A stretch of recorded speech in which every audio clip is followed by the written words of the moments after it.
Graça e paz do Senhor Jesus. Hoje nós vamos continuar com Ezequiel capítulo 30.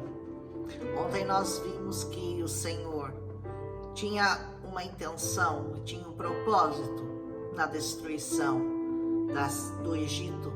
E esse propósito era que ele fosse reconhecido como Senhor, como soberano, como dono, como o único que pode todas as coisas.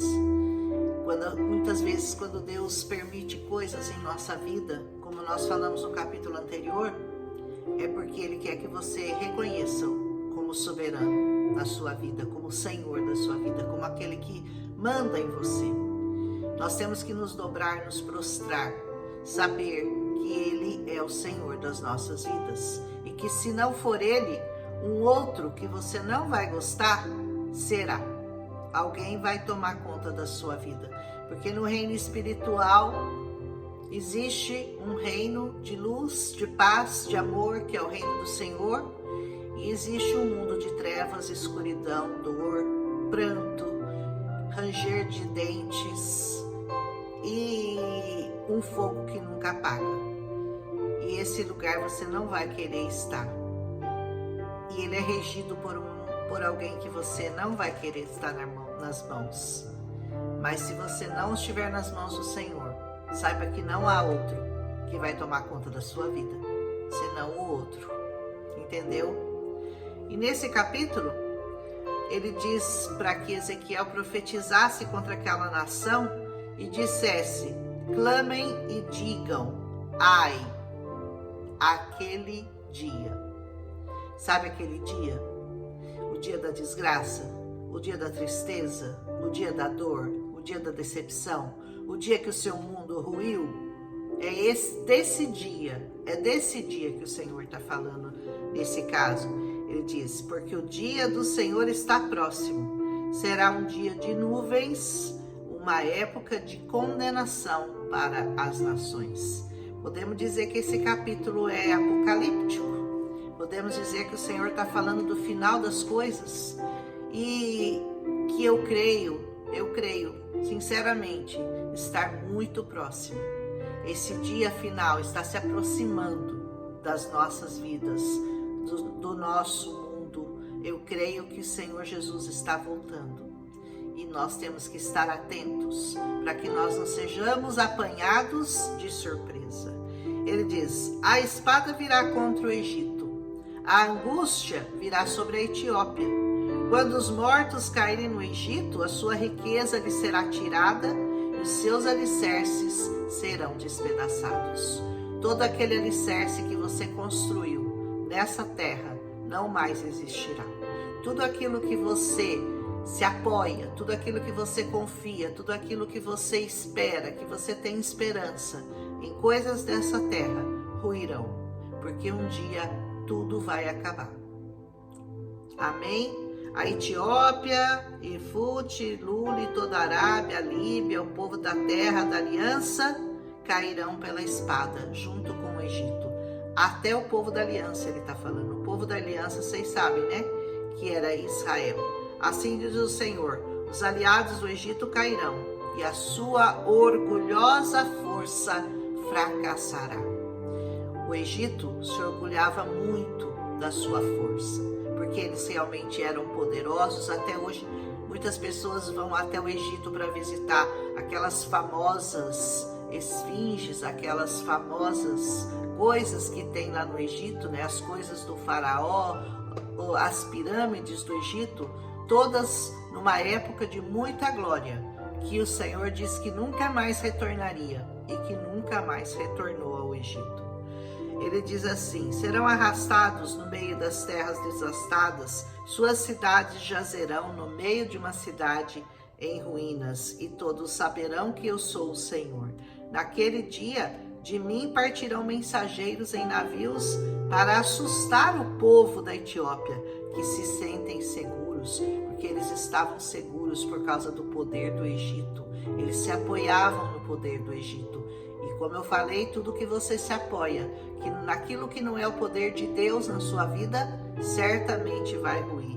A angústia se apoderará deles no dia da condenação do Egito, pois é certo que isso acontecerá, como já aconteceu, né? Assim diz o Senhor: darei fim à população do Egito pelas mãos do rei Nabucodonosor da Babilônia.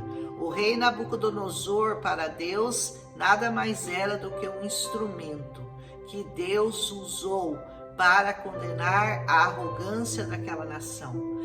Como Deus usa até hoje o próprio diabo. O diabo nada mais é do que um instrumento nas mãos de Deus. É algo que Deus usa para cumprir um propósito maior.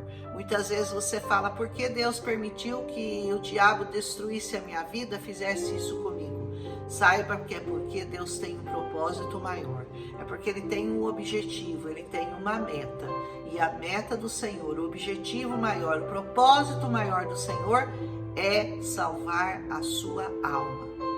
Deus não está muito preocupado com o milagre do seu corpo, embora Ele possa fazê-lo, porque o milagre do seu corpo será passageiro, mas o milagre que Ele fizer na sua alma, a sua salvação, essa será eterna. Aleluia! Ele diz: eu secarei os rios do Nilo, venderei a terra a homens maus, pela mão do estrangeiro deixarei arrasada a terra e tudo o que nela há. Eu, o Senhor, falei. Quando Ele fala, Ele faz. Por isso, peça para o Senhor falar coisas boas a seu respeito. Senhor, fala de mim. Fala, cita o meu nome, cita a minha causa. Chegue-se com humildade na presença do Senhor e pergunte e clame a Ele pela sua necessidade, por aquilo que te incomoda, por aquilo que você tanto almeja. Principalmente salvação de almas, porque aí a sua vontade vai estar alinhada com a vontade do Senhor. Se você pedir dinheiro, etc., isso o Senhor não está muito preocupado. Ele está preocupado com salvação. Ele está preocupado com salvação. Quando você alinha a sua vontade com a vontade do Senhor, aí é muito mais seguro que as coisas aconteçam. Ele diz: arrasarei o Alto Egito, incendiarei Zoa, infligirei castigo a Tebas, derramarei minha ira sobre Pelúcio. E ele vai falando, né, das fortalezas do Egito, das populações de Tebas e outros lugares. Incendiarei. Pelúcio vai se contorcer de agonia, Tebas será levada pela tempestade, Mênfis estará em constante aflição. Todas aquelas cidades do Egito, cada uma sofreria uma punição diferente. Os jovens de Heliópolis e de Bubastes cairão pela espada, a população da cidade irá para o cativeiro. Muitas tragédias, né, gente? As trevas imperarão em pleno dia. No dia em que Táfnis, quando eu quebrar o jugo do Egito, ali a sua força orgulhosa chegará ao fim. Ficará coberta de nuvens e os moradores dos seus povoados irão para o cativeiro. E tem uma parte que ele diz que eu quebrarei o braço do faraó. Sabe que o faraó tinha um braço assim, né? Estendido como de Hitler, né? Filho do homem, eu quebrei o braço do faraó, o rei do Egito. Não foi enfaixado para sarar e nem foi posto matá-la para fortalecer bastante para poder manejar a espada. Ou seja, não restou força alguma. Sabe o que o Senhor criou aqui nesse momento? Dependência. Dependência, porque você que se sentia o Todo-Poderoso, você que achava que resolvia seus problemas sozinho, você que acontecia, você que criava, você que fazia, de repente você está sem dois braços. E aí sabe o que você precisa? Você precisa de alguém para pôr comida na sua boca. Você precisa de alguém para ajudar você a tomar banho, para pentear o cabelo, para comer um prato de comida. Você ficou dependente de alguma coisa, de alguém. Nesse caso, o que aconteceu com o Egito? Sem os braços do faraó, sem aqueles braços poderosos, eles estavam à mercê do Senhor. Eles estavam criando dependência. Deus quer que nós sejamos dependentes dele, dependentes da palavra, dependentes da graça, dependentes do amor, dependentes de tudo que ele pode nos proporcionar. Eu vejo nesse quebrar de braços e que não seria reconstruído, eu vejo essa dependência que o Senhor espera que nós tenhamos dele. Aleluia! Ele diz assim: eu vou fortalecer os braços do rei da Babilônia, aquele que era um instrumento de Deus para castigar o Egito.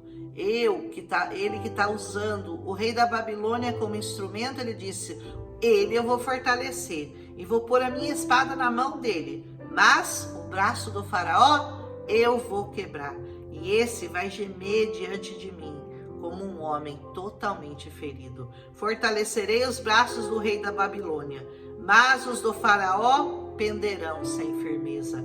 Quando eu puser a minha espada na mão do rei da Babilônia e ele a brandir contra o Egito, eles saberão que eu sou o Senhor. Eu dispersarei os egípcios no meio das nações e os espalharei entre os povos. Então eles saberão que eu sou o Senhor. Esse capítulo quero deixar uma mensagem muito séria que o Senhor falou. Seja dependente do Senhor. Não dependa das coisas dessa terra, não dependa de ninguém para ser feliz, não dependa do sentimento do outro para você ser feliz. Tem gente que é dependente emocional, ele depende, se ele não é amado por alguém que ele ama, ele se acaba, ele se destrói, ele fica infeliz. Não dependa do amor de homens, dependa do amor de Deus. Não dependa de coisas dessa terra, dependa das coisas que vêm do alto, das coisas que são do céu, porque o Senhor criou todas as coisas, o céu e a terra, e Ele é dono de tudo. Ele pode te dar tudo, até o amor que você está mendigando, até isso, porque Ele pode perdoar seus pecados, pode sarar a tua alma e pode te dar vida eterna ao lado dele. A palavra de hoje é dependência. Seja dependente do Senhor, em nome de Jesus. Amém? E não espere a desgraça vir até a sua vida, para você entender que você não é nada, que você não é ninguém, se você não tiver o Senhor lutando do seu lado. Certamente o rei da Babilônia vai te destruir. Amém? Um abraço em Cristo Jesus e até amanhã.